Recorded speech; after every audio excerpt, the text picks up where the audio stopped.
Here,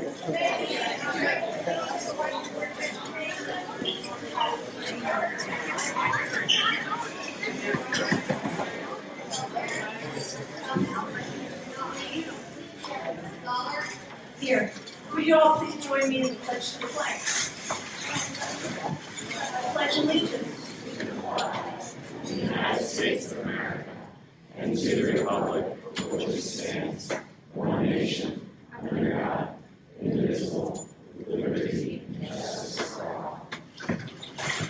Good evening. This is the regular meeting of the Wyoming Board of Education, but also a very exciting one. This is our May celebration meeting, where we're going to recognize people who have given many years to Wyoming and have many achievements. We are, however, going to follow the rules of the meeting, and so we will begin with recognition of the public. We have 3 people who have signed up this evening, so I'm going to ask you to come to that lectern over there, where there is a mic. It's a handheld mic, so you'll have to hold it. And if you will give your comments to the public. Remember, this is just comments. We will not be replying back as part of the Wyoming policies 0169.1. And I would like you to keep within a 3-minute time period, please. And Dr. Whiteley will keep track of the time because we're going to keep moving. This is such a long meeting this evening. So we're going to begin with Candace Woodside, please. Okay, then our next one is Dean Lutton. Good evening. My name is Dean Lutton. I live at 93 West Hill Lane. I'm an architect. My wife is a 3rd grade teacher, and we have 2 students in the elementary school system here in Wyoming. I support improving our school facilities to help enable the school staff to continue to provide our students with excellent education opportunities. I understand why it seems to me, at least, like the board and the primary facilities committee are trying to find the most cost-effective method of operations in the future of the elementary schools. You are stewards of our hard-earned dollars. However, I do not believe that the most cost-effective solution necessarily delivers the best outcome. The recommended consolidation has neglected to take into consideration the community impact, among other things, that are a little less tangible than construction and operation costs. I believe a student-centric approach involves not only the school, but also the parents and the greater community to build a fertile, nurturing environment in order to promote the best outcomes for our students. Walkability improves neighborhoods and strengthens communities. We as a community are passionate about our civic roles, community bonds, and sense of place, and we want to raise our children with similar values. The City of Wyoming continues to actively pursue streetscape improvements to enhance one of our major city assets, our walkability. The recommended proposal by the Primary Facilities Committee to rebuild Hilltop and Vermont schools while abandoning Elm School creates a school desert in the southeast section of Wyoming and removes the school that is arguably the most walkable of the 3. I won't go into it here, but there's much research on the value of walkable neighborhoods and schools and how it relates to health and life outcomes. The Ohio Department of Transportation's Safe Routes to School program knows this, providing funding, encouraging infrastructure improvements that promote walking and riding bikes to school. Even the state understands that walkable neighborhood schools provide better outcomes.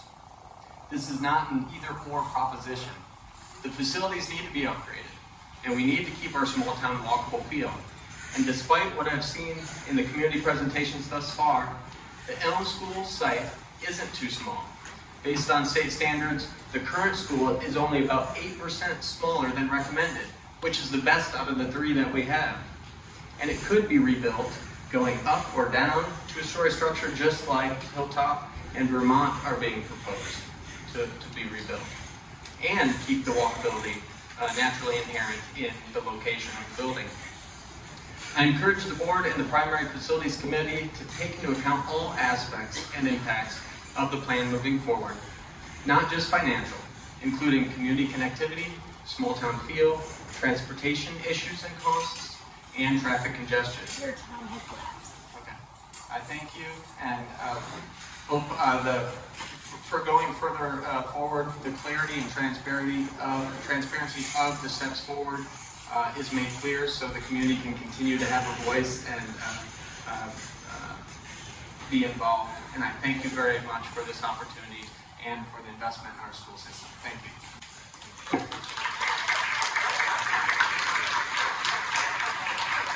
Next is Joe Brinkman. Hi, my name is Joe Brickman. I live on 1415 North Park. Previously lived on Ritchie, also previously lived on Woodbrook. I'm an 8th grader at the middle school and went to Hilltop. I have a 4th grader who's finishing at Hilltop this year. I think this recommended proposal came as a shock to a lot of people. I, for one, was very surprised to hear that this was the #1 option. I think we have a lot of flexibility. Yeah, just as Dean said, in the types of schools that we can build. There's a better solution out there that doesn't involve closing Elm. I have had no connection whatsoever to Elm, but I am extremely passionate about our small neighborhood schools, and I want to make sure we keep that for future generations. There was an email sent from Todd, I think about a week ago. Hoping we can get some answers to that at some point soon. Get some of those documents, for example the binder, out to the public if possible. Continue the conversation. Look forward to more sessions engaging the public soon. Thank you. All right, thank you. That concludes the recognition of the public. So now we're going to move on to special recognitions, and first on our list is recognition of our retired teachers.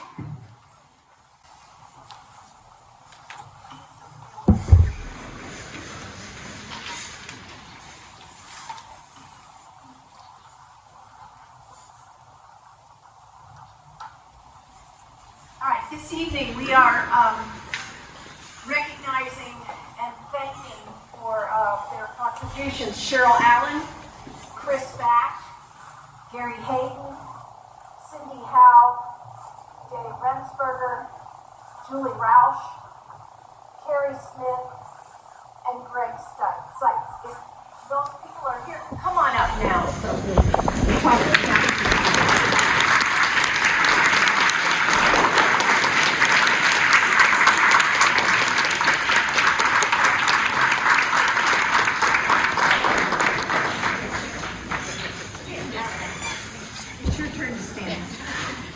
begin with Cheryl Allen.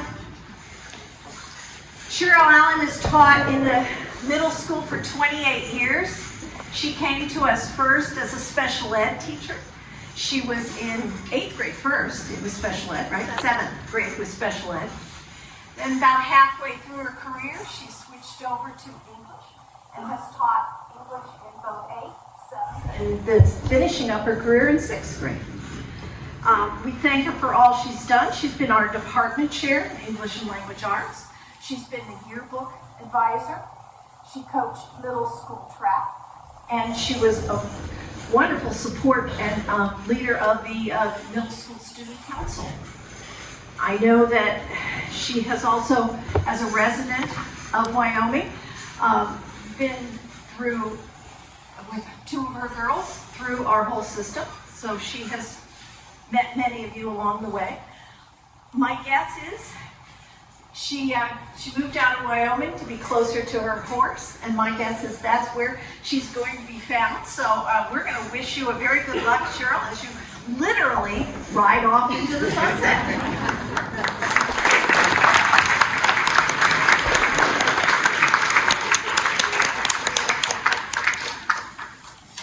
Now we'll talk about Gary Hayden. Now Gary's come twice now.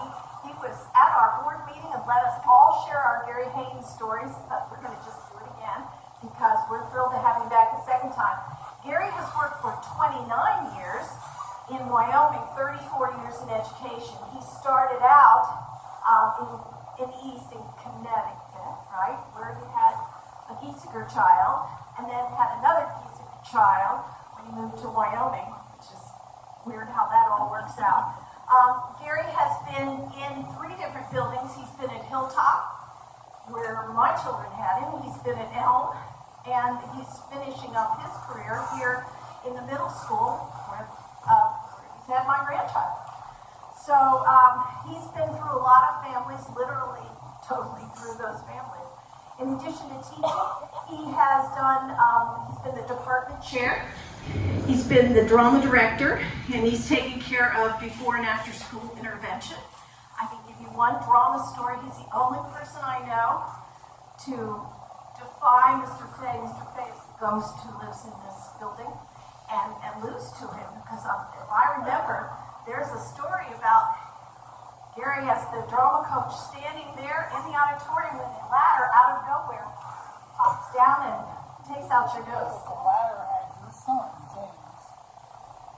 We were building a set, and we were using this wooden ladder, real tall, real heavy, and James, her son James, was holding it with his feet, and I was walking it up, and then something happened at James, and I think something happened at his end, and it all slipped and came crashing down on my face. I'm sorry, it was a ghost. So thank you, Gary, for all the things you've given us. One last thing I did want to mention, he used to, in the middle school, or in the primary school, and I don't know if you do it in the middle school, you used to bring your guitar in the morning and have wonderful sessions that certainly my children loved, my daughter especially. And they'd sing, and he plays guitar before school, kind of get everybody in the right frame of mind. Thank you, Gary.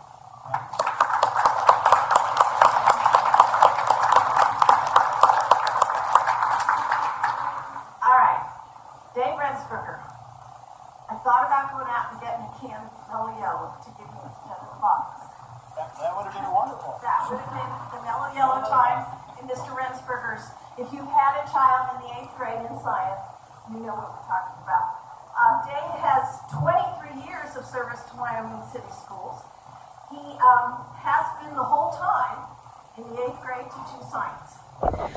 That wouldn't be that he's only in that room by himself, because he's also been a part of the whole system of the middle school, the social system of the teachers, the kind person who offers a place for kids to come in and chat about anything other than science, even. He has also been served as a science chairman. He also served for many years as the co-chairman of science. And he's also been the person who helped organize those trips to Chicago that the 8th graders are now taking again since the pandemic's over. I think one other thing I remember about him is besides teaching here, he was also the coach at the swim club. At Wyoming Golf Club. At Wyoming Golf Club, sorry. At Wyoming Golf Club. So the kids would always, they knew Mr. Rensberger year round. That's how I got this job. I was lifeguarding, and the superintendent at the time was teeing off at number 9. And as he hit his tee shot, I said, "Hey, nice shot." He goes, "Hey, wait, don't you teach science?" And I go, "Well, yeah, besides lifeguarding and teaching swimming." And he said, "Well, we have a couple openings." And I came over and talked to him over here. And in the middle of the interview, he goes, I want to show you your room." I go, "My room?" In the middle of the interview. And he goes, "Well, when the board president, who you tell our kids how to swim, everybody on the board, who you taught their kids how to swim, and 100 parents, you taught their kids how to swim," said, "It's a nice guy." And I was like, "Oh, okay, I'll take the job." All right, well, thank you very much. I want to thank you all for sharing your time with our children, and we appreciate all you've done. Thank you.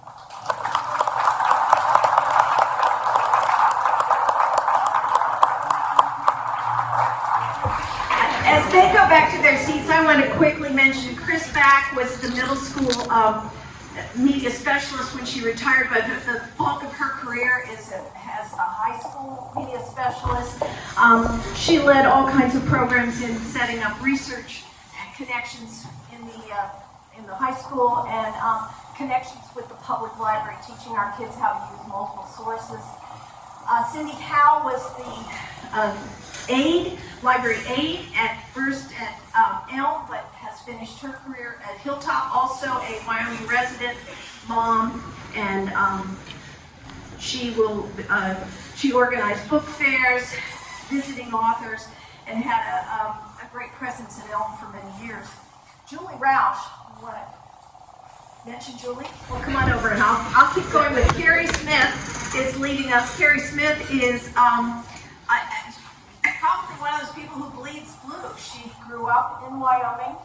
She married and lived in Wyoming. She started her student teaching in Wyoming, and the only school where she's taught is Wyoming. Now, she's at least changed buildings. She was in the middle school and then went to the high school. But Carrie has given us so many things. She has 2 children who also are graduates of Wyoming. And I think one of the things I like about her is those outside things she does. The way she makes the art room, both a room to learn art and also a room for kids to be part of conversation and living and meditating and feeling good about themselves. She was a class advisor, art department chair, and has served many different times as our golf coach. And Greg Seitz was, he retired in end of December. He was our custodian first here in this building, and then he finished his career in the high school, and we thank him for 29 years. So that are our retirement. Going away. So I had asked about the opportunity to celebrate Julie Roush just because both our daughters, Michaela and Morgan, had her as first grade teachers. And this picture I have of my now 8th grader when she was a first grader in Mrs. Roush's class. And Hilltop is the one that I keep in a space. It just reminds me what our kids' experience has been in our district. And Julie, 18 years in the district, most recently first grade teacher at Hilltop. I would actually frequently bump into her at her home when our kids were trick-or-treating, but now they don't trick-or-treat with us, so we don't go out to her house. I bumped into her and her husband at the rec center infrequently, not because they're not there, but because I'm not. And she is a member of our community, but one who really contributes to the experience of our children, which is someone I wanted to get a chance to say thank you to. She's not here, so I'll have to stop by her class and give her this picture. I'm not sure if it'll mean as much to her as it does to Morgan and I, but it's a big deal, so I just wanted to say thank you to Julie for her time serving.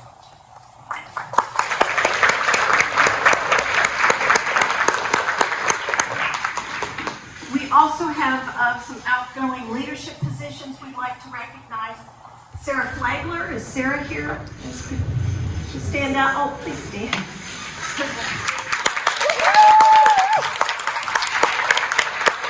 Sarah is the departing president of the PSA, the Parent Student Association, and that's an amazing position to have. Lots of work, and we thank her for her contributions. Second of all is Brenda Blood.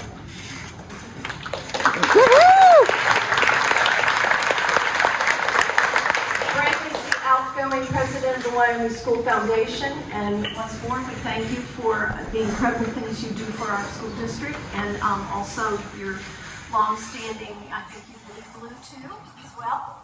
Having lived here, brought her children up here, taught here, and has now in service for us. Thank you.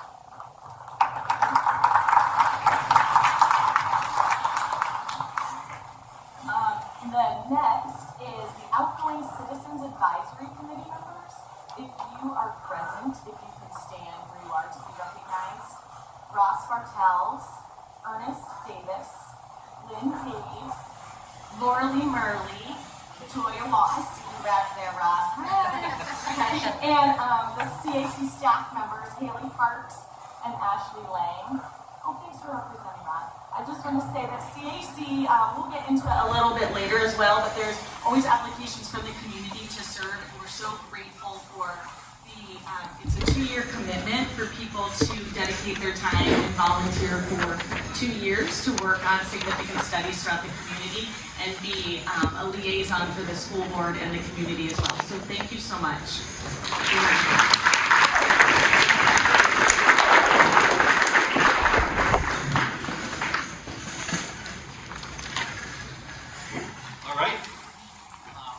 Shift gears. I know we're moving some things around, and we're going to enter into this second semester of celebrations.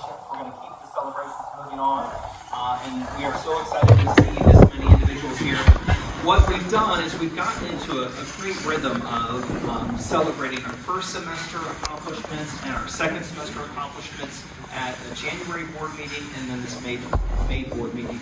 We have so many incredible accomplishments happening throughout our district with students, with staff members, and we said it's really important that we take a moment to pause and to celebrate some of those accomplishments. And we know we're not even catching all of the incredible things that are happening. But today is a great opportunity for us to say, well done to some individuals, and so thank you for being here as we honor students and staff members for just excelling in so many ways that improve the experience of our Wyoming school community. So with that said, our high school principal, Mr. James Stallings, is going to come up and start us off. Welcome, Mr. Stallings.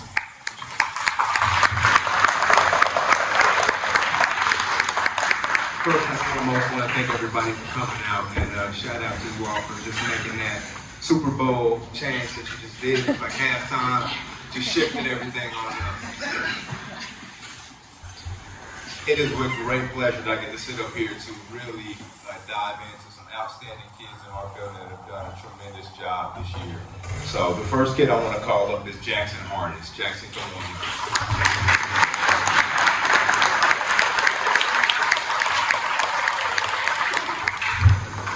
So if I can't speak about Jackson, Jackson is up here today because he was our National Merit Scholarship finalist.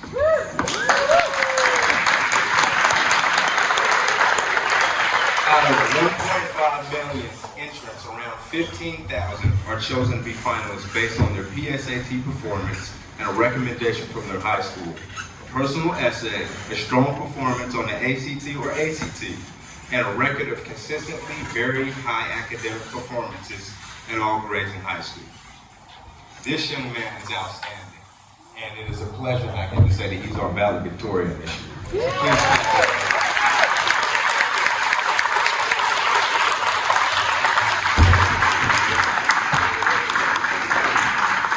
If I can ask Miss Wyatt to come up. Miss Anderson can come up too. You guys get the privilege of standing there straight. Sophie, do you want to come on up? Sophie Glassman.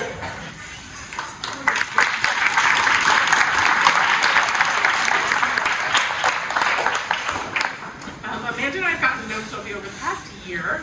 First as a student, using the Dan Jones Center for Research and Innovation in her filmmaking class with Mr. Lehman. And then as our RIC aide, Sophie has consistently been the most reliable and hardworking aide we've had, helping with everything from book displays, which are not anyone's favorite, but vital, getting those books out there. A lot of work goes into that. Makerspace activities with me, and all the small tasks it takes to keep a space like ours running, like covering books. The most common phrase we hear from Sophie is there anything else I can help with? Which, if you heard with high school students, that's not always the thing. We're not always asking for more work. So we've really appreciated that. Sophie is curious about the world, and she is a creative problem solver. It's been so wonderful to see her passion for filmmaking, and I can't wait to see her name in the credits of a movie I'm watching or hear her joke somewhere. Sophie is an outstanding Wyoming student, and we will deeply miss her.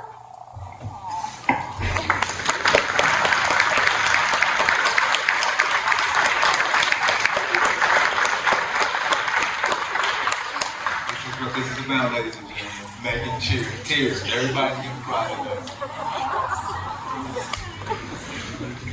May, do you want to come up? So I'm going to start as May is walking up because I have something to read from one of her teachers who couldn't be here. So May, this is to you from St. P, your English teacher. She says, May has brought so much to her fifth fail English class with rich insights on American literature, the perfect match for an exchange student. All of her papers and assignments were pieces of art as she diligently approached all aspects of her work together, from narrating a Native American creation story to acting parts from the Crucible in class. She was eager to absorb as much of American culture as possible, especially loving football games and homecoming. Upon request, she produced an informative presentation to educate us on her home, the vast region of Spain.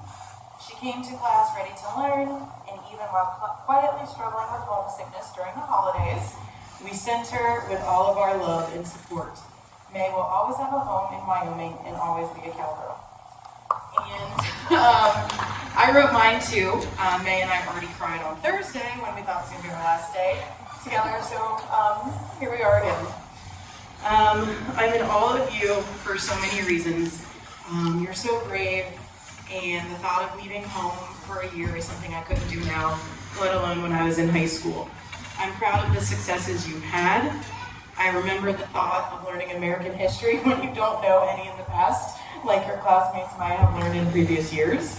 And I think we can all say that if we were in a Spanish history class in another language, we'd be pretty lost. You had no prior formal learning of constitutional amendments or American presidents, but you'd never know it. This is something you might not even know, but May got the highest score or category score you can get on her end of course test in American history. So she is a fabulous student. She has created amazing projects, artwork about what it feels like to be an exchange student, yes, even in my history class. An amazing research paper on American NGOs and their help during the Holocaust. She's taught all of our classmates so much, even just geography. And please know that Wyoming will not be the same without you.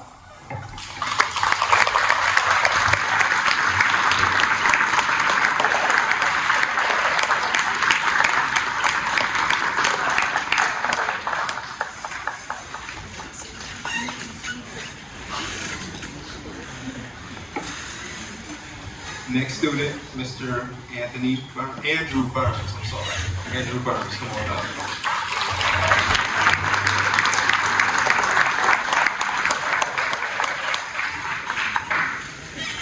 So when you talk about perfection, it's normally the number 1 that you see. But this kid scored a 36, which is a perfect score on an ACT. Please give a round of applause.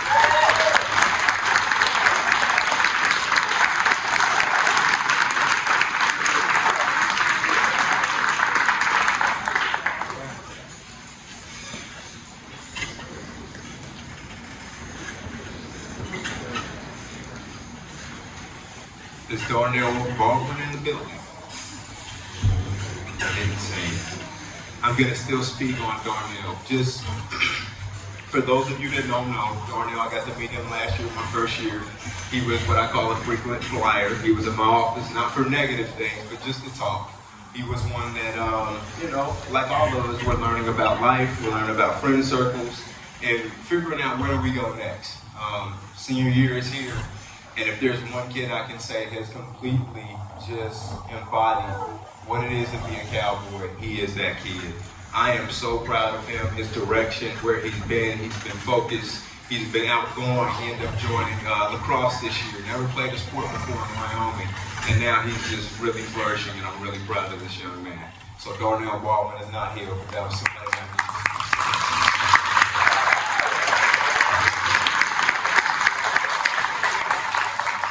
I know this last name, it sounds familiar. Emma Feldmeyer, can you please come up?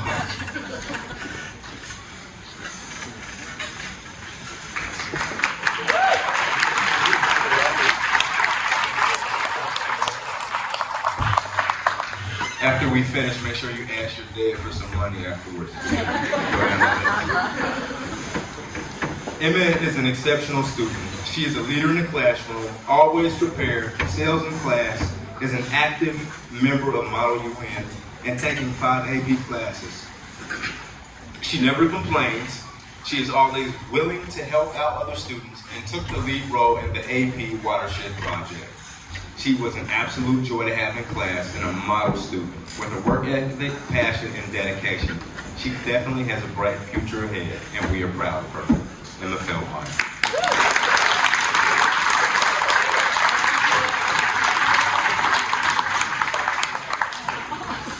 Make sure you ask for the money.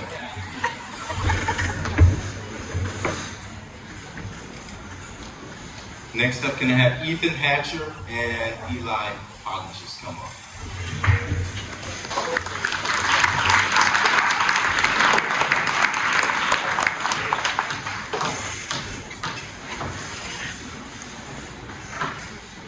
So these words come from Allie Wisher. Ms. Wisher says that Eli and Ethan are two of our senior leaders in high school environmental club project COLA. The seniors in this group want to be sure to leave a lasting legacy to their students of Wyoming High School. And in just a few days, they took their idea of building an outdoor classroom from a sketch idea to a researched and achievable vision. Through a number of seniors who are evolving in this planning, Ethan and Eli took on a difficult task of actually writing 2 grant proposals. We're proud to share that their work has paid off. With the help of grants awarded by the Wyoming Environmental Stewardship Commission and the Wyoming School Foundation, as well as a gift from the 2023 senior class, we began building this space. The grants would not have been possible without the vision and determination shown by these 2 young men. Before I say clap, know that this young man right here has always been a leader since I met him his junior year. 2 years have gone by way too quick. You will be missed.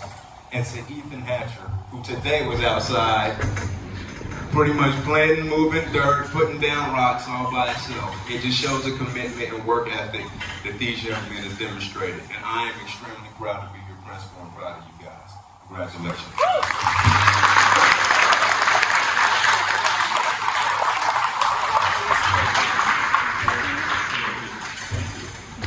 Getting close, everybody. It's Kylie Chu in the house. Did not see Kylie. Okay. Let me speak on Kylie. Kylie is being recognized for receiving the Franklin B. Walter All Scholastic Award. This award is given to only one student per county in the state of Ohio by the Ohio Educational Service Center, associated to promote and recognize outstanding achievement. Please clap it up for Kylie.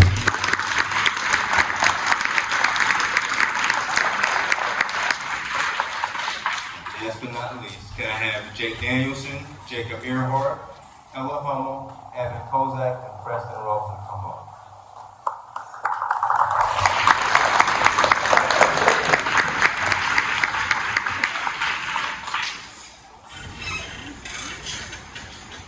Your teacher told me to give you both attentions. All right, these young men are up here because they were part of the National Latin Exam. There's a contest available annually to Latin students around the world. The NLE provides students an opportunity to reinforce their knowledge, to advance their skills, and to challenge themselves to excel. This year, 9 of our students who participated received recognition of these awards. These 5 students received medals. Receiving a silver medal indicated they are among the top 15% test takers globally, and that was Evan Kozak and Preston Rosen.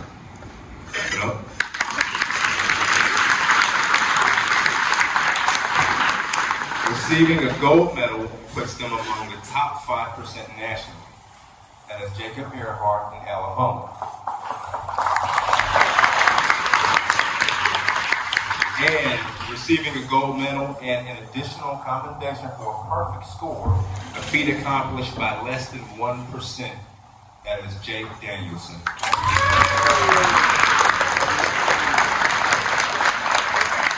Ladies and gentlemen, thank you, and I really appreciate you all for all your hard work. Thank you all.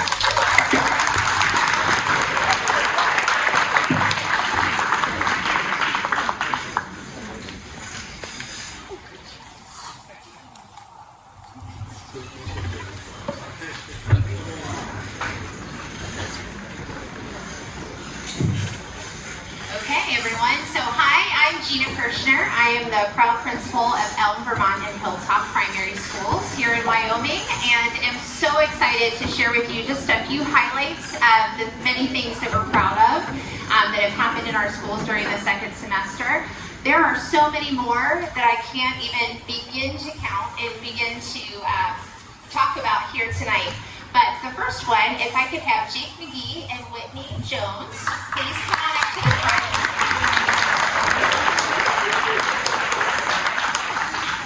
So Whitney and Jake have had quite an exciting past couple of months. They were actually chosen as primary school artists to have their artwork displayed in an exhibition in the State House in Columbus during the month of April. So I'm going to have Whitney and Jake just introduce themselves and tell you what their artwork was. I'm Whitney Jones, and my artwork was a splatter painting on black paper, and it was done with neon paint, and then we drew 3D shapes that kind of looked like we were shooting out paper, and we glued it on, and it looked like the shapes were exploding.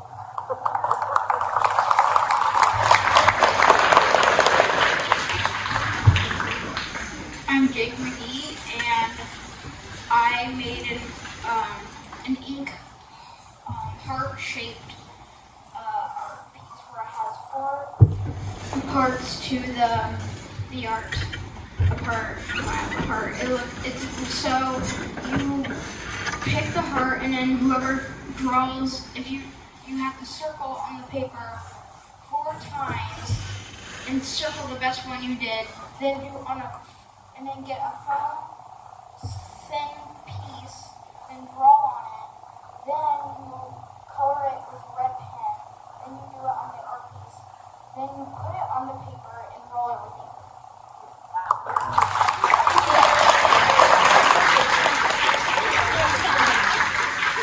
Okay. So as you can tell, some really awesome art projects. So up next, we have Mr. Pittman and Mr. Shane. Come on up. Mr. Pittman and Mr. Shane, if you've been around the Elm neck of the woods recently, you'll know that they have been hard at work on the garden, just continuing to grow and evolve our garden program. And they were recipients of a $500 grant from the Green Your School project. And that has given them the funds that they need to be able to move that project forward. So,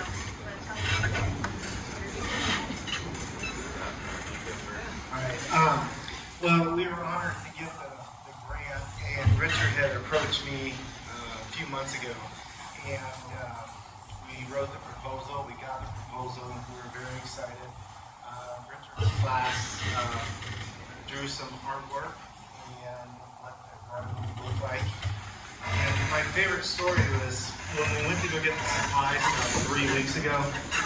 It was pouring down rain, but I don't think that dampened our spirits at all. So we were very excited, and then we went back and got some more supplies. But it looks amazing. The kids did a fantastic job. The teachers did a fantastic job of taking their kids out there. So if you get a chance, stop by Elm School. In a couple weeks, you'll see some stuff finally growing. So.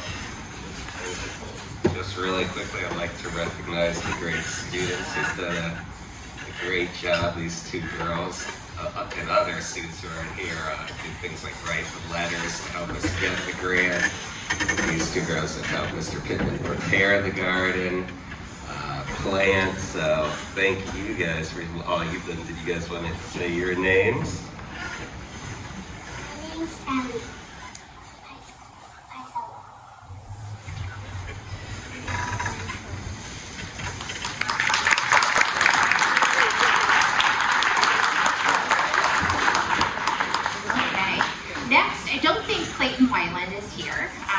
I would like to recognize Dr. Clayton Weiland. He's our school psychologist that works at the primary schools and also works at the middle school with our 5th grade department. And what he did this year that was truly just so helpful to us in the primary is he offered up a book study to all of our primary staff, a book called The Behavior Code.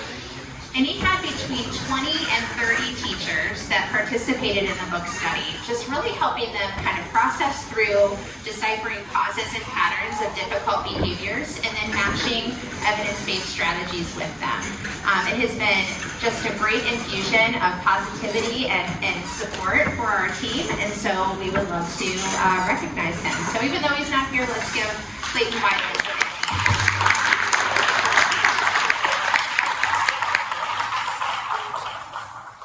Next up, we would like to recognize Adam Beard and Marta Stewart. I don't believe Mr. Beard is able to be here tonight, but Marta is here.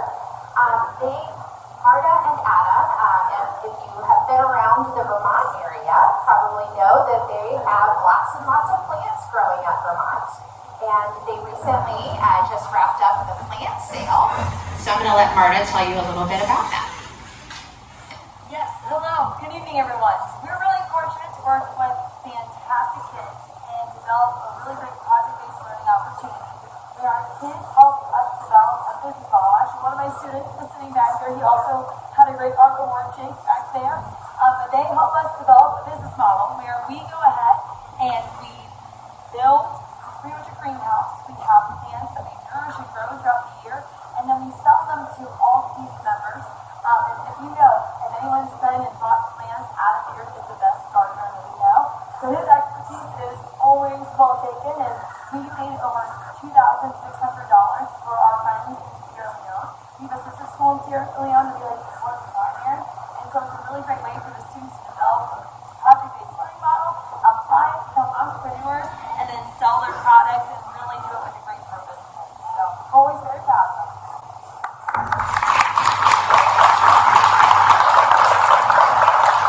I'm going to keep Marta here for one more thing. Marta is actually also responsible for leading our Caps for the Cure campaign.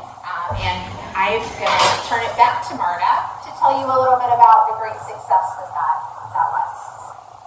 Again, thanks to our amazing families and amazing students. The Wyoming primary schools and as well as the middle school and the high school raised over $4,000 for Caps for the Cure. That was posted a couple weeks ago. And it's a day where all the students come and bring $1 to school and the ability to wear a hat on their head, all in support of pediatric cancer research. And the kids did a phenomenal job. To the point where we like to celebrate their great successes. And at the primary school, I actually had to change for this evening because I was one of the teachers who was very fortunate to get tied in the famous the class that won the most donations and awards. So we're really, really proud of them and just the great work of how they want to really give back to those around them. That's it for the primary. Thank you so much for supporting our primary schools. I'm going to introduce Mrs. Kathy Ryan, the Wyoming Middle School principal.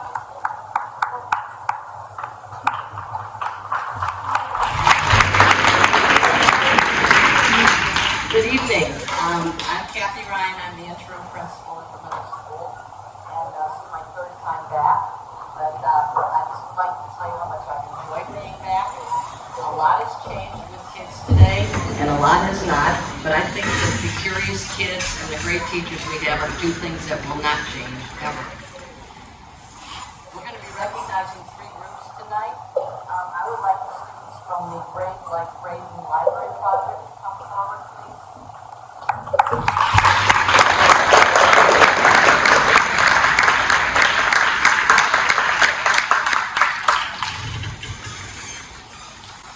I'm going to ask you to introduce yourselves.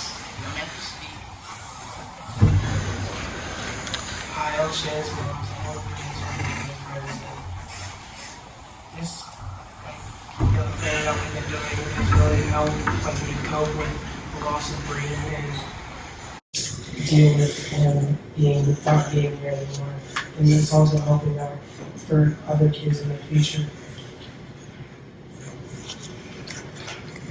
My name is Corbin Krieger. I'm the 8th grader here at the school. And yeah, I agree with what Chance said. Losing Braden was super hard, but I just wanted to thank you because all of you guys as a community really got together and took care of everyone else who needed it, and you raised so much money for the Brave Like Raven funds. It was amazing. So I just wanted to thank all of you out there for helping out and being great neighbors. I'm Jan Sugani. I am an 8th grader at the I think it's great what we were able to do for him. I'm truly grateful that we have the resources that we have to be able to make up for the loss. And very grateful. On that point, I was one of the difference.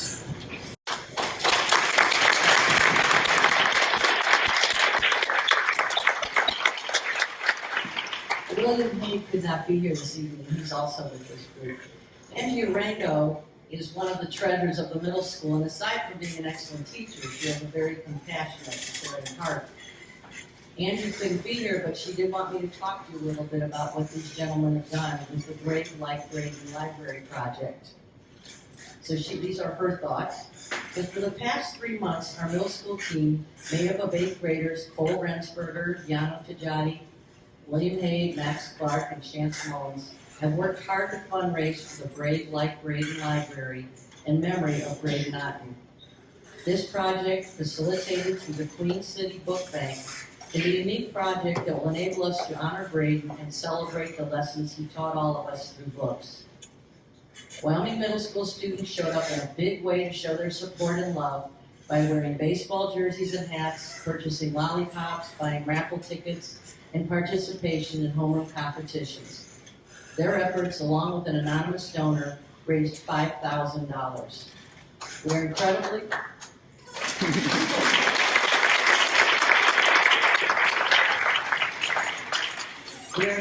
proud to have started a wonderful initiative that will impact our greater Cincinnati community.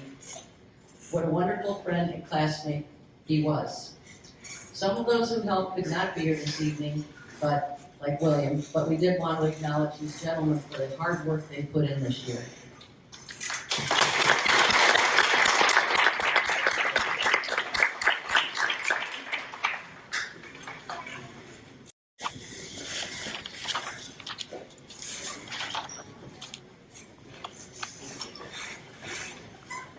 Would Jen Salve and Beth Turner come up with the Power of the Pen student?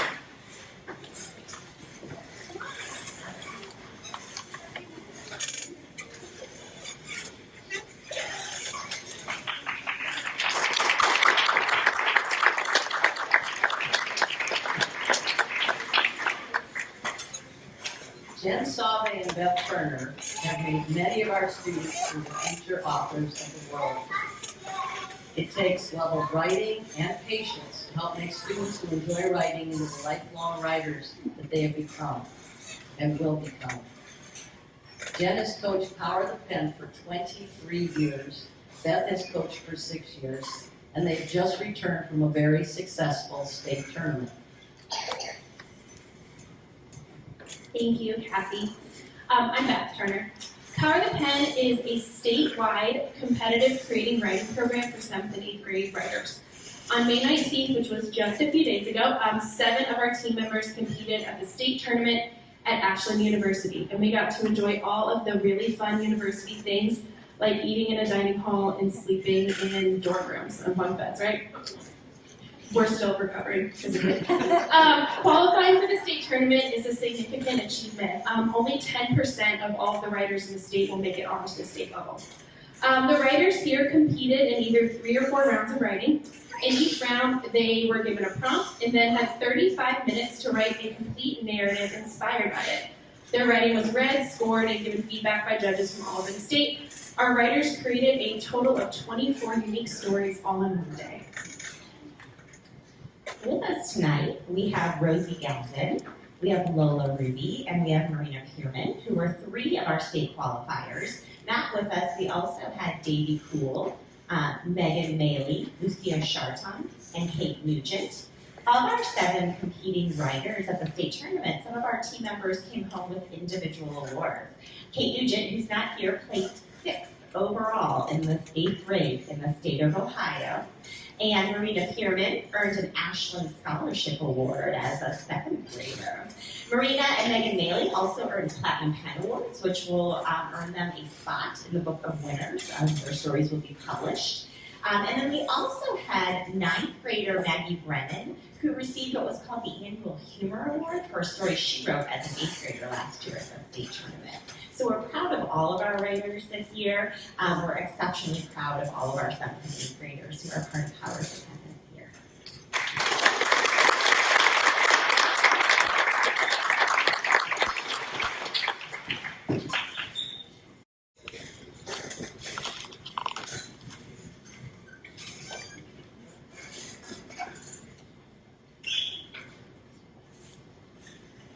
Could I ask Donnie Lucifer and the chess club to come up, please?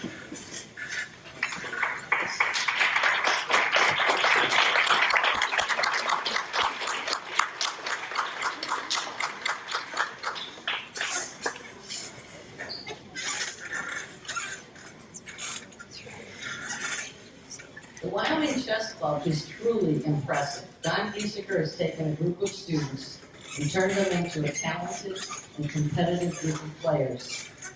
It's interesting to me how many students you see playing chess during their free time, at lunch, and of course during chess club. But it's a very large number of kids. It's pretty amazing. He's made chess into an important part of the culture of the middle school. Don, how many years have you been coaching? This is my 8th year. Thank you very much. I would like to first thank James Tubbs, who has been my assistant coach for the whole year. He works with players one-on-one and helps them get better. He's worked with a huge number of players as we've gone through the school year together. If you try to think about it in a major chess tournament, it is a place that is almost silent. The only thing that you can hear is the tick, tick, tick of the chess clocks. Wyoming Chess Club is the exact opposite of that. There's a lot of friendly banter between players. The players complete their games, they get up, they go see how their friends are doing. Chess Club is a lot of fun. We've had a total of 65 players come to Chess Club this year. It's about 15 high school players and about 50 middle school players. Chess Club is about 2/3 5th and 6th grade. So our future is very bright because we have so many young players to develop. We average 35 players each time we meet. That's a lot. It's a lot of people to keep interested, a lot of people to keep involved and enthused. We need to do some internal tournaments and get everybody in participating in our tournaments. So we had 4 specific tournaments that we ran internally this year. I would recognize the winners of those tournaments. When we run the tournaments, we do a round robin. So I ran a 5th grade championship, and that meant that I asked everybody who wants to participate. About 11 players said they wanted to. That was out of about 25 5th graders. So that meant that they each played 10 different games against the other players, and the winner was Thomas Blanc.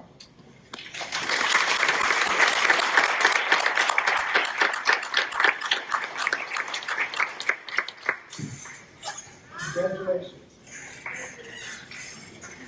We also did a 6th grade championship. We had 8 players participating. The winner was Austin Lynn.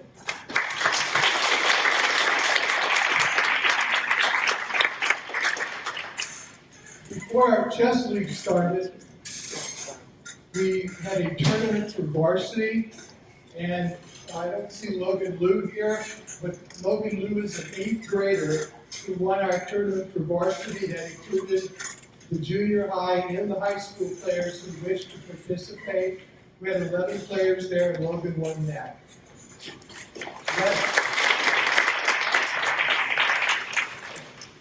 Then we topped off the year with a speed chess championship. This was modeled on the World Speed Chess Championships, which have segments where the players play 5-minute, 3-minute, and 1-minute games. For perspective, we normally play about 15 minutes per player per game.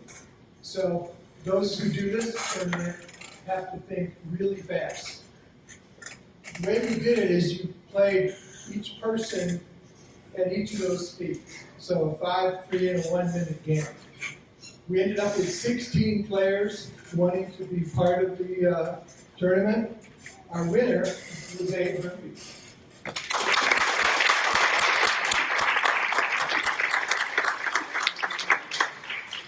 Now, we're also part of the Chess League, the Greater Cincinnati Scholastic Chess League.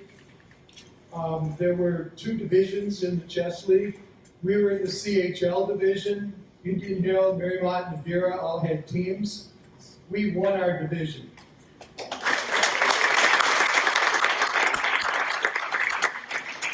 There was also a league tournament, and in the league tournament, we finished second, and many of these players participated in both the matches and in that league tournament. So, give them.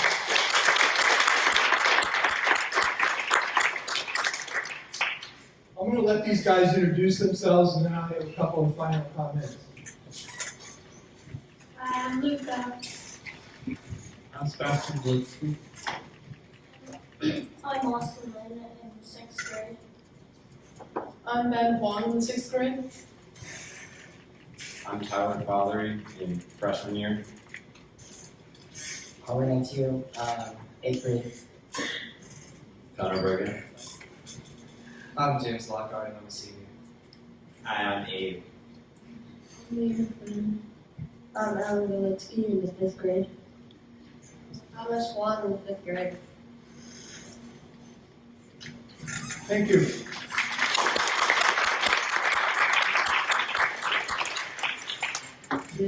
I wanted to recognize our two seniors who contributed so much to Chess Club over the years. One you've already met, that was Jackson Harness. The other is James Locker. I've been coaching James since 5th grade. He's been an important part of our chess club for a long time.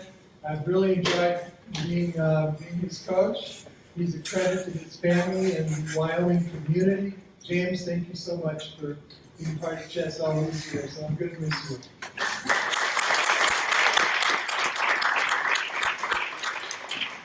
Then I mentioned we were participating in a tournament, the league tournament at St. Xavier High School.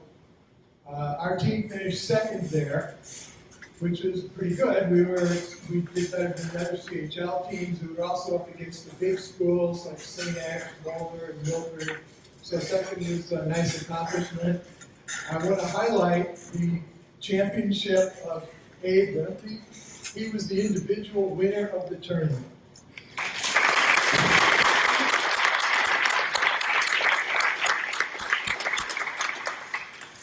Then, lastly, we played a tournament match with St. X. This was a playoff match. We earned the right to go to the playoffs because we won our division. We played the second place team in the big school division.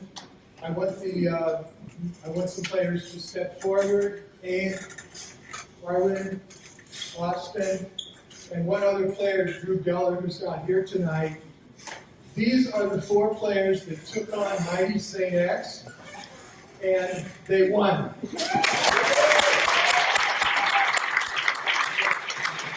Fifth matches are 4 boards. We won 3 and tied 1. That's pretty good.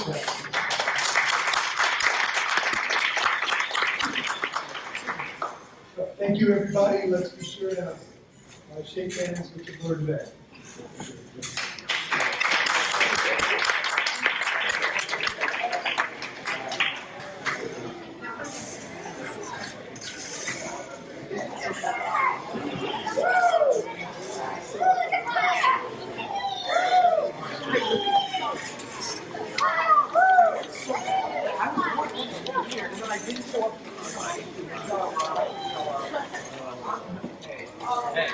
Watch your mouth. I'm still better than you. I know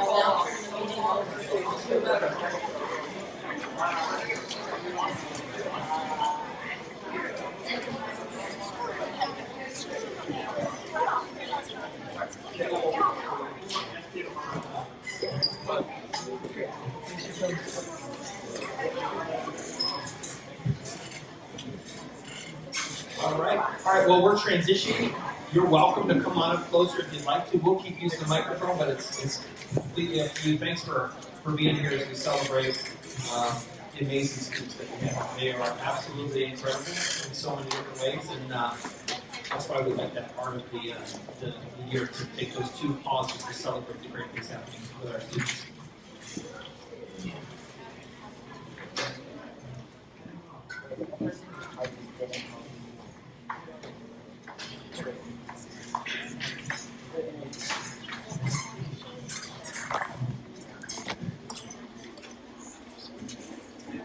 We'll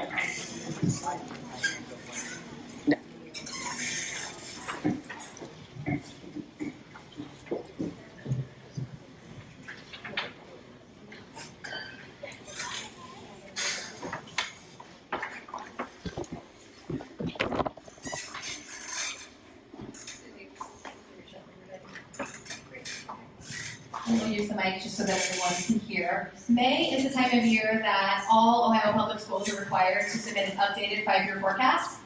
We submit the new forecast for the school year in November. So in May, we just do an update. And so this is kind of the quicker version of the 5-year forecast. But we're going to go through all of the components. So just a reminder that the 5-year forecast is a statutory requirement. Again, all Ohio public schools are required to submit a 5-year forecast every November and every May. The forecast document includes 3 years of historical revenues and expenditures and 5 years of projections, the current year that we're in, and the next 4 moving forward. It is a general fund only document. It reports the general operation of the district, but not all of our financial activity. Debt service isn't in here, the permanent improvement fund.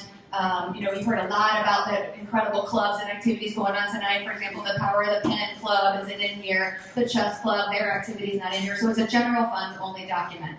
We are forecasting a reliable trend, which is challenging under normal circumstances, but coming out of COVID and still just facing some of the economic uncertainty that we're in now, always difficult. We do model based on the best data that we have available at the time we submit the forecast. So we always start with revenue. We start with estimating our revenue, and then that helps us forecast what we're going to spend out. So when we think about our revenue, we get have 3 major sources: real estate taxes, income tax, and state funding. So we're going to start with real estate tax. We passed our last levy, an 8 mil operating levy, in May of 2017, and you can see the collection there that began in 2018 and 2019. You will see the shape of that graph is relatively flatlined over the next forecasted 5 years. Even with an increase in property valuation expected during reappraisal in 2023, if you've been around Ohio school finance for a long time, you know that the millage reduction factors in play with House Bill 920. When values go up, the millage rate goes down to make sure that the guaranteed in Ohio law that the levy only collects the initial amount that was voted on. We have a 98% residential tax base, so those of you who live here know that. When you look around Wyoming, what do you see? You see houses, right? We don't have any real commercial industrial tax base to speak of. So 98% residential, really small commercial, 3%, and 2% public utilities. So of course, mostly homeowners making up that real estate tax revenue. So again, 40% of our revenue, our most material revenue source, flatlined over the life of the forecast. We move on to our second most material revenue source, which is income tax. 2 income taxes passed here in Wyoming City Schools, school district income taxes. The first in November of '89, the second in May of '94. So total collection 1.25%, and it's about 33% of our total revenue. If you look over the past 20 years, certainly we've had some years of growth, and we've had some years where it didn't grow. And so if you look at the shape of that curve, you can probably quickly look at something, you could identify maybe where the recession was. So, if we spent, I could do a whole hour-long presentation just about the collection of our income tax, but certainly we've seen some volatility over the past few years. Our average growth over a 23-year period is 3%. In fiscal year 21, coming out of COVID, we did see a 0.74% decline, and we've seen declines in other years. In fiscal year 22, coming out of COVID, coming out of that year where we had experienced a decline, we had forecasted 1.5% growth, and again, this sort of speaks to we forecast with the best data that we have available, information coming out of the state and their recommendations about income tax. We forecasted 1.5% growth. We actually collected almost 10% increase. In fiscal year 23, this year that we're in, we forecasted 6% growth, actual increase 6.91. So this forecast represents just slightly forecast positive when we look at income tax. Again, our 23-year average is 3%, so that's what we have in this line item when we think about forecasting income tax collection over the next 5 years. So our most material source is property tax, our second most material source is income tax, and our third most material source is state funding. It's about 20% of our revenue. Again, I could spend an hour talking about changes in the school funding formula and the debate that's going on in the Ohio legislature about the inputs going into the funding formula. None of that really matters for us because we're forecasted to be flatlined over the next 5 years. The new funding formula, which has an interesting name, the Fair School Funding Plan, which might be fair to other school districts across the state, doesn't seem super fair to us. The inputs are property tax valuation and income tax. And so, in Wyoming, we look wealthy in terms of school districts across the state, so the state doesn't send us any new money in this formula. So if you think about our general fund revenue, state funding flatlined unless we pass something new, property tax flatlined unless we pass something new, state funding clearly flatlined. In fact, some additional restrictions in terms of the way that they're sending us the money and the accountability that goes with it. So the only growth in any of these revenue sources is in income tax. Okay, so we hit revenue pretty quick. Now we're going to shift on to expenditures. Salaries and benefits represent 80% of our budget. That really is the benchmark across Ohio public schools. If you think about what we do, we pay our staff members to serve kids. We don't, buy raw materials and produce something and have a ton of inventory. So it makes sense that the bulk of our budget, 80% in salaries and benefits of the folks that work with students every day. As you can see there, it includes salary and benefits for about 230 overall staff members, including teachers, educational aides, our in-house custodial maintenance staff, and building and district level administration. And so we do have some forecasted growth there over the next 5 years in both salary and benefits. Our next, so 80% salary and benefits, we consider that a fixed cost because we feel really strongly about the work that our staff does with our students. And then next is purchase services, also a fixed cost for us. This includes items that just like the title says, services that we are purchasing. And if you think about what these might look like in your home, things like utilities, insurance. We contract transportation, contracted maintenance and custodial, contracted technology. We outsource our substitute procurement. And then a number of student services where students are placed outside of our buildings for any reason. Special education seems to be the most common. So you can see some examples there of our largest purchase services components. We are realizing quite a bit of inflationary pressure on this line item. Just like you might be feeling this in your in your home budget, we are seeing increases in these. So you will see a forecasted increase over the life of this forecast. Something that we continue to monitor every single year when we update the forecast. So 80% salaries and benefits, 13% purchase services. Another fixed cost for us, we have to have utilities. I guess we could turn the lights off in this room and save a little bit of money, but at the end of the day, these are fixed cost things that we have to have to keep the district running. So that doesn't really leave very much, right? So 80% salaries and benefits, 13% purchase services. That leaves about 3% for materials and supplies and capital outlay. If you think about that, that's what our teachers use every day to work with kids. If you've been to the last few board meetings, you've seen some great textbook presentations. So textbooks and instructional materials are included in this category. Technology purchases, both devices that our students use and the infrastructure that supports those. And you see some volatility in both materials and supplies and capital outlay. Some of that on the materials and supply side is related to our textbook adoption cycle. We have a 6-year textbook adoption cycle. So different years of textbook adoption. Language arts is a really expensive adoption. Some other subjects are not as expensive. So that the shape of that curve can be attributed to that. When we think about moving forward, we budgeted about $750,000 for the next 5 years as we work through those textbook adoptions. On the capital outlay side, same with technology. As we move forward with devices for our students and then the infrastructure in our buildings, again, you see some volatility in prior years. And then forecasting, we've aligned it to our technology plan. And so, these numbers are hard to see, I'm sure, from the back, but this is a chart that really just represents cash, everything in summary that we just talked about. So in fiscal year 23, we started with beginning cash of about $8.9 million, revenue of $29 million, expenditures just shy of $29 million. So we have a revenue surplus or a balanced budget to the tune of about $105,000. Fiscal year 23 is our 6th consecutive year of having a balanced budget since our last levy was passed in May of 2017. We are very carefully watching the economic indicators and the impact on state and local revenue and the inflationary impact on our expenditures. Important to know that over the past few years, we did get about just shy of $2 million of federal COVID relief money that allowed us to shift some expenditures. That did help support the general fund balance in this forecast. We used those to additional student devices, expanded Wi-Fi, lots of COVID supplies, K-6 summer intervention for students who need some additional support. Quite a bit of those funds are restricted for learning recovery. So, again, if you come to a board meeting and you look at the agenda, there's a lot of intervention work on there. So we're paying staff members out of these resources to work with kids. We are planning, if you think about a future operating levy, an operating levy is in every Ohio public school district's future. It's how schools are funded in Ohio. And so it's not a matter of if, it's when. And we have identified the $5 million our cash balance benchmark is something that we've been working with for about the past 6 or 7 years to identify our need for future operating levy. And so this forecast takes us to $5 million at the end of fiscal year 26. So just continuing to, we talked about before, not a lot of volatility in property tax or state funding, but carefully watching how income tax collection comes in against our forecasted income tax collection. And that would be something that would greatly influence that cash balance moving forward and certainly our revenue estimates. So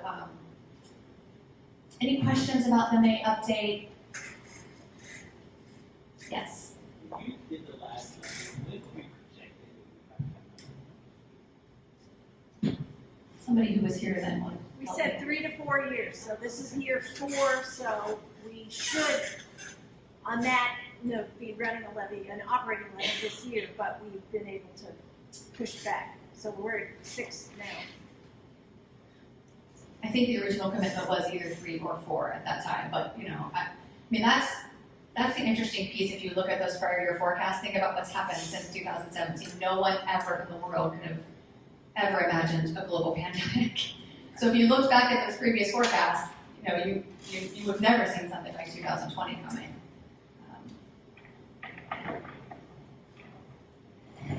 We do the deep dive of the forecast in November.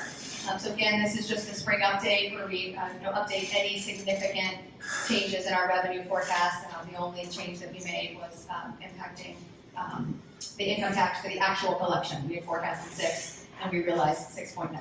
So yeah, Jeannie. Since this is a year for the county to look at property taxes, when will the residents find out, and when will we have an idea of what kind of a situation? Yeah, if I had a crystal ball, I would be able to tell you what that number would be right now. But what's included in this forecast is a 13%, which every person in this room might put a different number in the forecast if you were thinking about what that might look like. The county auditor hasn't tipped their hand. Most people might know that we have a new county auditor in Hamilton County. Has not tipped their hand on what that might look like. It's pretty early. Normally in the fall, those values are sent to the Ohio Department of Taxation. They're verified, and the Ohio Department of Taxation sends them back. Residents are made aware of their new values, thinking sometime in October or November, just depending on kind of how it works with the county and the state. I will tell you that, so this is, property tax is reappraised fully every 6 years. So this is the big update. And last time it was the triennial update, so kind of the 3 years sort of on paper update. And we saw a 13% increase in residential values. The last time we had the big update, we saw a 2% increase in residential values. So you might go, well, gosh, that maybe should be flipped. I feel like the bigger number. But if you think about what happened in 17, we were actually still coming out of a recession, which seems like maybe we shouldn't have been, but the property values lagged. The valuations lagged.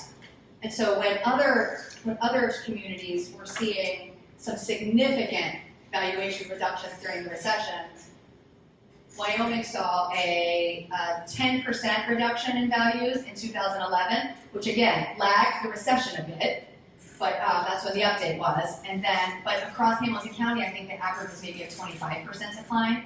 And so even though it was a 10% decline, the values held more so than certainly across Hamilton County and across the state. So then in 2014, rebounded to about 10.7%. So we've been all over the map in years of reappraisal. You have to go all the way back to 2005 in a reappraisal cycle to get something above 15. So, I feel like my 13 estimate is as good as any. Again, every person in this room, I decided to put a different number in there, but, given what we did last time and then the year before. And again, just remember that the valuation goes up, the effective millage rate goes down. So even if your values go up 13%, taxes don't go up 13%. Right. I just want to clarify, I thought it was worth celebrating. When we did a levy in 17, we thought it was going to last a certain period of time. It projects that it's going to last twice as long as that in the midst of the whole global pandemic thing. So I just wanted to call it out. It's pretty good. So that's the work of the board, the work of our teachers. Financial stewardship has been one of our pillars for a long time. Important. It's important to our work. Any additional questions? Thank you.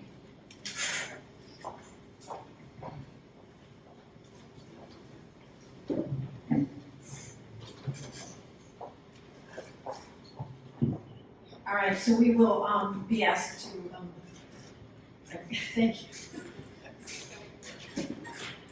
We'll be asked to vote on that later in this meeting. All right, it's time for board committee reports. The finance committee has met recently, and would you like to take it from there? Finance committee met on May 2nd. The finance committee is the superintendent and the treasurer, 2 board members, and 2 representatives from our teachers union. We, at every meeting, we review our salary and benefit analytic. We just reviewed that it's 80%, salary and benefits are 80% of our budget. So we take a look at the analytic and just make sure that we are on benchmark, on trend, nothing out of the ordinary, and we didn't have anything material to discuss. We also looked at health insurance rates. We're part of a consortium in an effort to, again, part of our financial stewardship pillar, in an effort to manage health insurance costs. We're part of a consortium across 14 school districts across the region. And so we looked at the increase in premiums. We had forecasted a 4%. The actual premium increase was 5.5%. And so the additional impact to our forecast is about $34,000 additional, assuming the same ratio of staff members on single and family plans. That never happens, but mathematically it's about $35,000. So we talked about switches and carriers and other changes to our insurance programs. At that meeting, we did look at our income tax collection. We had just recently received our final income tax, so we took a deep dive into the income tax information that we saw in the forecast. We also heard a biennium budget update, and at that point there was a recent release of estimates from the state, and again, Wyoming is forecasted to get no increase, and we are one of maybe 5 districts in Hamilton County, us, Three Rivers, Marymount, Madeira, Loveland. Yes, us, Three Rivers, Marymount, Madeira, and Loveland, who were forecasted under this recent round to get 0% increase in state funding for both years of the biennium. And then we talked about vouchers. So we're continuing to monitor the voucher expansion bills both in the House and the Senate. That budget bill will be coming to a vote in 2 weeks? It has to be, we have to have a budget by July 1st. Correct. All right, thank you. With citizens advisory? Thank you.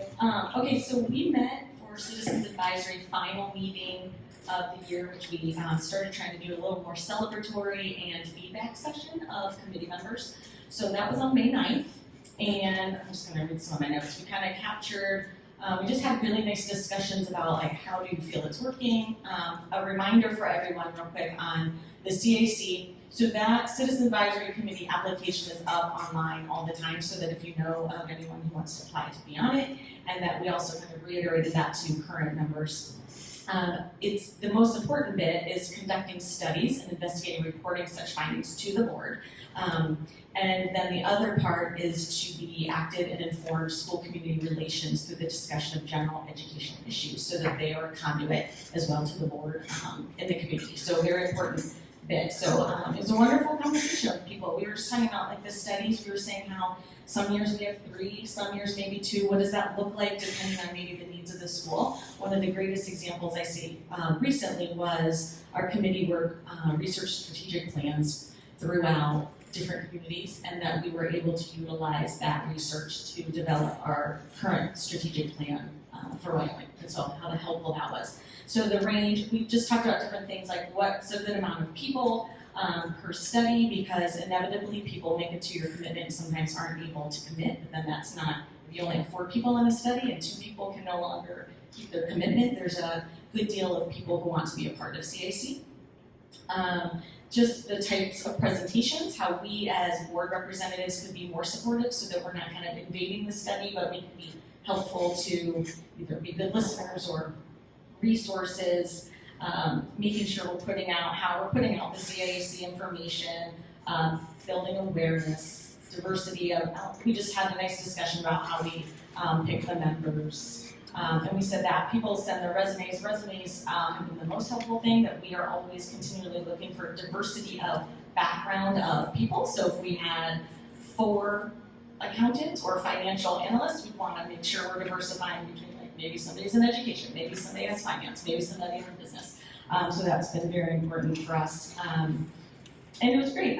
Some of the community members brought up whether or not, just like proposals on studies, them providing feedback, maybe what they could come up with for future studies, and maybe us recruiting our leader. In years past, we've had CAC members choose who's going to kind of be the leader of the study, but they don't always know one another. So maybe for us, one of the good feedback points was for us to maybe determine who that person is, so they go in, like, hit the ground running kind of right away. So it was just a good discussion. We paused for a bit. In August, we'll regather and then be looking for new members, since obviously you heard all the names of people rolling off. So we try to keep a good balance, as well as people who are on each year, that half of the committee really has served for a year, and then there'll be new people. I know the application is up on the website all the time, but is there a deadline for this year that people should keep in mind? Yeah, I think the deadline, we were like August 4th or 9th. Right now, it's posted as July 31st. Thank you. I was like, I think I gave a little more dates. So, end of July 31st. Spread the word. Anything I missed? Not at all. Never. No, I would reiterate, in addition to all the fine work that the CAC does in conjunction with the board, it's an opportunity to work on important policy matters, to kind of get insight on how things are built from the ground up with these types of studies, and maybe build upon them or take them in a direction that is suggested by the CAC.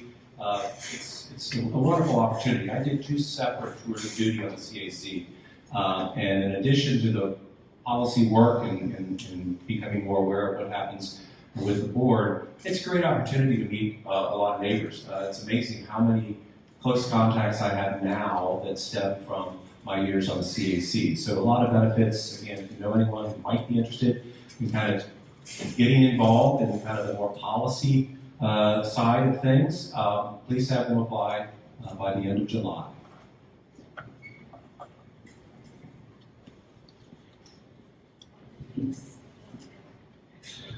I think I just have to pass it on. We're ready for superintendent committee liaison reports, so belonging. Yes, we had our final belonging session, I think before the last, about 3 weeks ago, where we had an opportunity to kind of go back and kind of remember what we did throughout the year, the stages, the moments, and just kind of appreciate all of the fine conversations and input that have been shared over the course of the year. The Belonging Committee is, you'll see referenced as the BIC, the Belonging Inclusion Collaborative. It's a very important committee, especially today, as we see more and more studies coming out dealing with the social emotional well-being of children. Trends that certainly were in play before COVID, but seemingly have been exacerbated post-COVID. Students kind of withdrawing for a variety of reasons, becoming more disconnected from their environments, including, of course, the educational school environment. So the work of the Belonging Inclusion Collaborative, or BIC, is more valuable now than ever. We have 3 goals that we seek to pursue when it comes to the Belonging Inclusion Collaborative. Number one, foster a sense of belonging for all members of the Wyoming community, to make sure that everyone feels like they are part of this larger enterprise, this larger family. And then the second goal is to develop a school community of culture that is equitable, inclusive, and anti-racist. Again, to essentially serve as these important guardrails for our community to make sure that things are fair, that people are included, and that they feel included. And then finally, we want to create a safe learning environment for all the students, regardless of whatever learned experiences or other backgrounds they may have. And again, it's this idea of bringing everyone into the larger group and making them feel welcome. So, same application deadline of July 31st, 2023. This collaborative is made up of caregivers from the Wyoming City Schools, parents, administrators, board members, staff members, and teachers. If you know anyone or if you yourself might be interested in being part of the Belonging Inclusion Collaborative, please, I would encourage you to apply by the July 31st deadline or well before then. Thank you. Community engagement, and I think I will begin with the City School Joint Commission is part of our policy. We meet 4 times a year. It's the mayor, the city manager, the president of the board, the superintendent, as well as the subcommittee of the city council and subcommittee of the board. And we meet to talk about cooperative projects, but also just to keep ourselves informed of what each group is doing. This last meeting, we met, the city has a number of projects going on right now, the Village Green, which they're going to begin, and they hope to do groundbreaking in May, and then start it up this fall. The hike bike trail they're working on, 400 Wyoming Avenue, that's the restaurant they hope to name a tenant very soon. They have 3 road projects going on, one on Compton, one on Vermont, and one is a cooperation with the county on Bond Road. And then they talked about expanding the DORA. We submitted information about our Mayfay, which it has to move off the Village Green, and we'll have to come up with some new ideas for that for next year as they do their put their Village Green together. And then we also talked about the primary facilities and the community engagement piece that we've had lately. We shared information, and basically it was good to hear that each side is very busy and lots of things are happening. So that was City School. Thanks. At the end of the year PSA meeting was on Thursday, May 11th, so that was awesome. Just to give the message that they announced the new president and the new committee. But what I loved, I wrote a few quick notes that I would go through all of them. Each principal got up just to talk about how the direct ways the money that they donated has provided for the students. So in high school, certain things like Model UN, mock trial, science Olympiad, and how many kids got supported through that. Middle school had educational trips, also Model UN, Fab Lab, Power of the Pen, Camp Kern. Primary was just through all the volunteers, lunches for teachers, family engagement. So it's just always awesome to go to the start and the end of the year for PSA and really how much work they give for people. And then of course they talked about Mayfay. And then obviously the huge community engagement was the fun of Mayfay for everyone. So that was a good one. And art show. I know that's not school related, but just another big weekend for community to see people and obviously celebrating so many graduates. I think that's my, yeah, that's it. Yeah. Oh. The art show yesterday gave over $1,000 in scholarships to high school students, Wyoming high school students. All right, thank you. We will move on then to the facilities committee, and they have not met, so you're going to have. Right, our primary facilities team did right. so. Oh, got it. So the primary facilities committee did meet recently, and we spoke about the first round of the community conversations related to the primary facilities, where we had great engagement, wonderful engagement. The engagement continued to increase, and the amount of feedback we had was exceptional, which this overall helps the plan and helps to move forward with future planning for our primary facilities.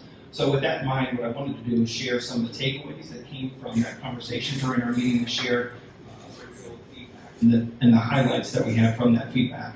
And so a few of those takeaways, I'll share some of my notes with you. First of all, we agree that our schools are the heart of the community. Our primary schools, while loved and full of character, need important facility upgrades to improve accessibility, improve safety, and to support our mission and to provide innovative student-centered educational opportunities that foster the academic growth and personal development of every student in the primary schools. So again, over the past few weeks, we've had great feedback from our community. Thank you to our community members for taking the time to listen to that initial work and for really challenging us to be the best we can be and to do better. I want to thank the Primary Facilities Committee for all of their hard work as they're working to identify the best instructional practices to support the educational opportunities that we have for all kids. And as we think about this in order to move forward, we're committed to partnering with the entire community. We heard a lot about that. And a process that results in excellent primary schools for our youngest kiddos, and those are our primary kids. So during those initial rounds of community engagement, we've heard that we must include some themes, different themes and ideas in our work ahead. So a few of those things that we heard. Number one, we heard that our neighborhood schools promote an important sense of community. We heard that walkability is a valued family experience. We heard that adding more diverse voices to the work is essential in our process. And we heard that expanding communication to broader constituencies is necessary within our work. So with that feedback, at this point, we're pressing pause in a way in our process and working to incorporate those themes in our next round of work. And so some things that you'll see in moving forward in the coming days. Again, we talked about this in our sessions. We will be sharing more about the process and the feedback that we've received and making sure that that's available on our website. In the coming weeks, we'll be setting out postcards to all Wyoming residents to get more people connected to the work as we move forward. And then in the coming months, we'll be revising our plans and building a process that moves us forward together and making sure that everyone is connected to that important work. And so those were the highlights. Those are the themes that we spoke about in our committee. Just important for people to know about, just to make sure that we're moving forward again together. And I have full confidence that we will identify a solution that works for our kids. And that I heard, and you didn't mention it right now, but people thought this is a done deal. There's a timeline. This will even be brought in possibility to a levy at the earliest a year from now, or close to a year from now. And I just wonder if, like, in some of the communications, you're going to talk about a timeline of those discussions, because I do hear, like, Right. just this idea that you've already decided, and that wasn't the case. I think a timeline will be critical to share what we know, but ultimately it's getting to the right decision and the right outcome. And so we can share some ideas about what that timeline might look like, but ultimately it's coming to the right conclusion for what's the best plan to our kids that matters most. And the concerns I'm hearing regarding this are also costs. So how are you going to begin to lay out the cost possibilities? Yeah, I mean, that's just what we talked about. It's going to be critical to think about all costs that are associated with any of those concepts that are presented. Yes. I totally get it. It's hard to put a cost on a concept, which is where we are right now. Exactly. We're working towards, but we're working with professionals, school architects, our teachers, and so we will get to that point. But that is, I guess I need to hear that is part of the process. Absolutely. I think I heard the sense that people hadn't been aware that this was happening in earlier feedback sessions. So I'm curious, how will we ensure, I guess, through postcards, where we'll be communicating with people sort of what the process will be, way we're gonna give their input on some of their options, or how we think about it. Yeah, and Susie, if you want to speak to this a little bit too, I think the postcards are first and foremost to make sure that people are connected to information. And so one of the things we spoke about in those community conversations was providing access to feedback and what we've heard and information. And so those postcards really are to make sure that every household in Wyoming is getting access and a process to have access to that information. So first and foremost, that's trying to connect people to that work. I want to talk further beyond that. Not really. I mean, we'll use all of the tools that we have now, which but we need to expand those. But we do need people to opt in if they want to get on there. But if they don't want to get in now, and that's what the postcards are used for. And if they don't want to opt in there, they'll know where this information lives on our website. We'll also push it out through the city's electronic newsletter and flyers throughout local businesses. And we did talk about that at the school city meeting about making use of some of their communication tools and trying to.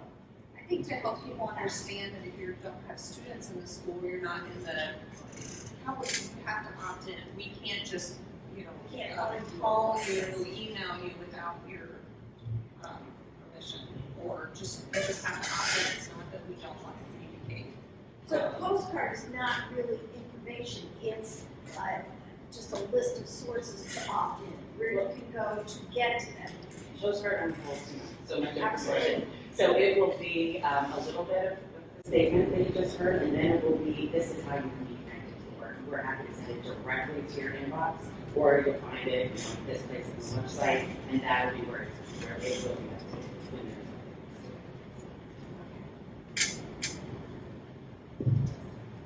there's. So calendar is coming of how we're gonna do this. Yeah, I think, yeah. Is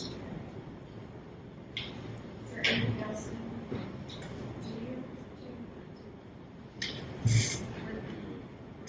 It's senior night, so. Yes, 6:45 we were saying, but this is a good stopping point.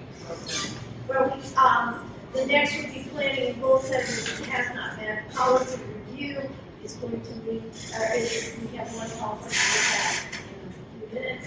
And the student achievement, you have DLT meeting, so we can finish that. Yep. You want me to, real quickly, DLT met district leadership team met on May 11th. We talked about goals for next year, our building leadership team retreat, which is planned for June 13th, coming up soon. We talked about the tool progress book and the high school specifically talking about using that as a tool for parent communication and related to student progress. And then we just had a preliminary conversation about the best way to do interim grade reports. And that's it.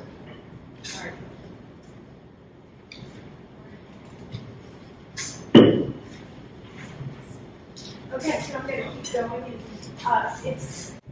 I don't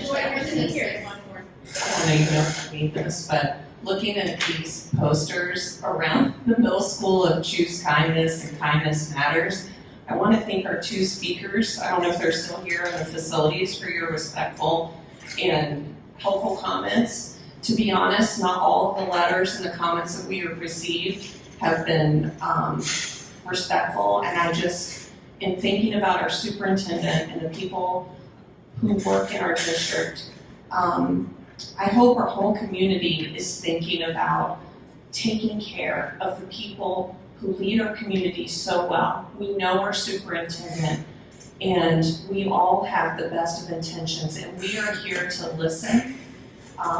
We can take passion and heat, but I just ask, in thinking about community and what makes a community and having a sense of community, part of that is feeling in our community and with our neighbors there is good intentions assigned. And I just thank you for the ones who spoke tonight. Those, I looked up at that poster, I'm like, right on. So thank you. We have received a lot of great feedback. I don't want to say that we haven't, and we are listening, and we care about what our community thinks as it relates to our primary schools that were built in the 50s and clearly need an upgrade. So thanks so much. And actually, we have to say goodbye. Enjoy your seniors. All right, Board of Education report. The first item on it is to approve a policy.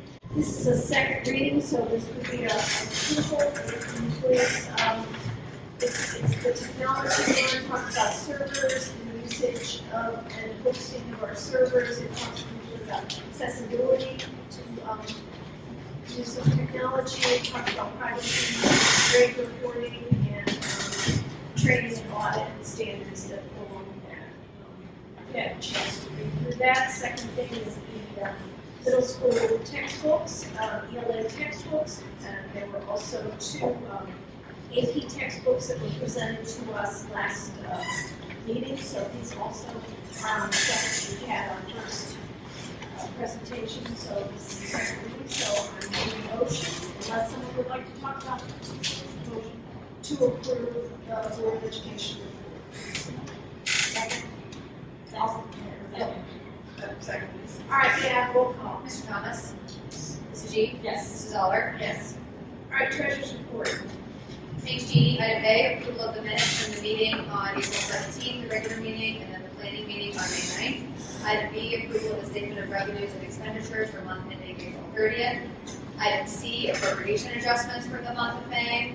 Item D, accept with appreciation the list of donations. Item E, approval of the 5-year forecast. And item F, approval of the 5-year forecast. All right, thank you. Any questions? Certainly, a thank you to the foundation for its work doing with the band and then the sports with the foundation and with the visitors in terms of sports. May I have a motion to approve? So moved. And I will second. And roll call. Mr. Thomas? Mrs. G? Yes. Mrs. Aller? Yes. Thank you. All right, superintendent's report. Can everyone hear me? You have it right there. I'll use it then, okay. All right, okay. Yes, so several personnel items. Number 1 is a resignation for the purpose of retirement, and this is for Cheryl Hamlin, who was with us tonight. We celebrated with other retirees, which is very exciting. After 28 years of teaching ELA in Wyoming, very excited for her. Number 2 is a recommendation to approve other resignations that have been submitted. Number 3 is recommendation to approve new staff, and this is Arlisha Gerbier, and she is going to be Hilltop Library aide. So we're excited about her joining the Hilltop team. Can I ask a question about that? Do we have we written in some kind of training or mentoring? Yeah. All right, since we're down to 1 media specialist and Linda Adams here, She's going to be actually spending some days there. So at the end of the year, this is the associate, it's also going to be in summer and the so I work with Gina and Mark to make sure that finish. I realize this is a totally new field.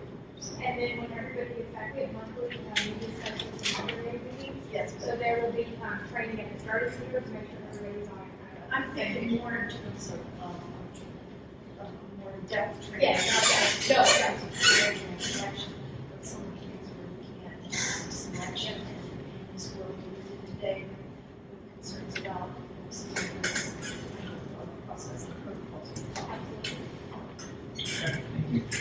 Number 4, recommendation to approve the unpaid leave requests that you see here on the agenda. Number 5, a recommendation to approve staff members' children which will be attending Wyoming City Schools for the 23-24 school year. And in number 6 through 18, there's several items that are all related to summer work that is being done or professional development that staff members are engaged in. I'll speak to those individually, but they're all connected in some way to those 2 things. So number 6 is about high school curriculum work. These are voting curriculum maps.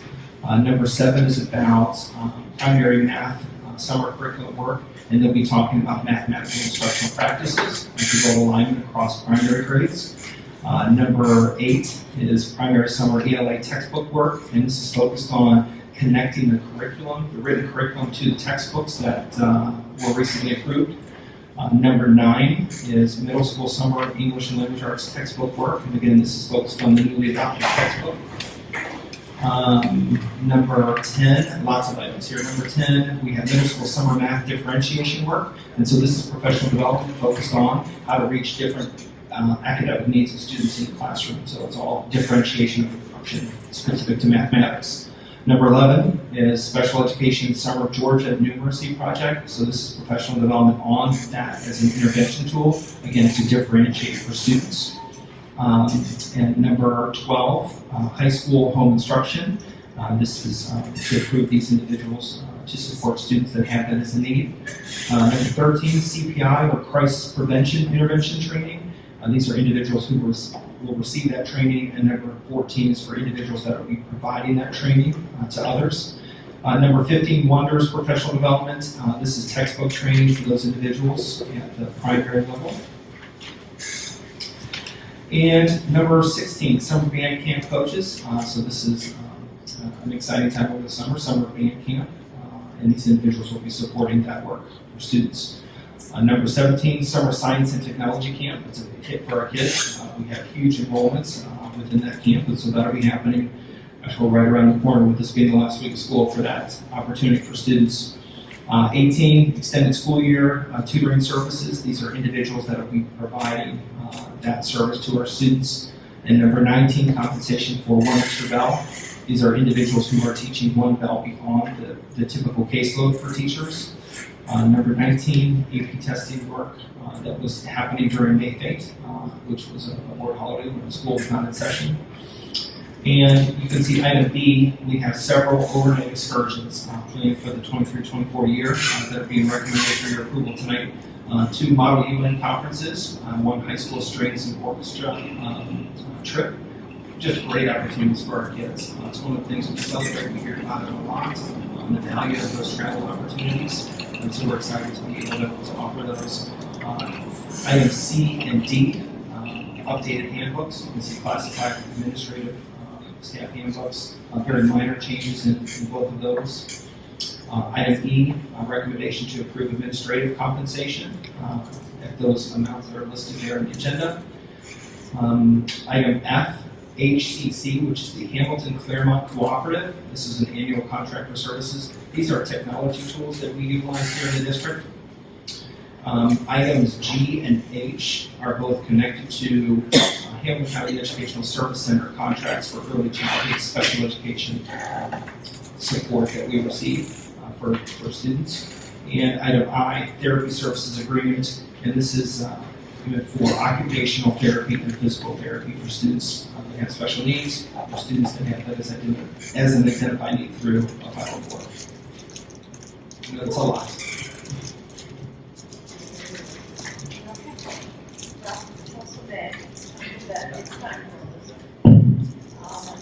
All right, may I have a motion to approve the superintendent's report? Second. Mrs. Yates? Yes. Mrs. Zeller? Yes. Mrs. Thomas? Thank you. Superintendent's update.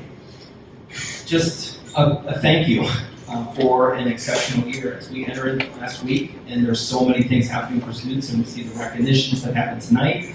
Wednesday, our 8th grade students are going to be celebrated as they transition on to high school, and we have field days coming up in a couple of days, and then ultimately we've got graduation coming up this weekend. So lots to be excited about. But at each one of the celebrations, we talk about the accomplishments our students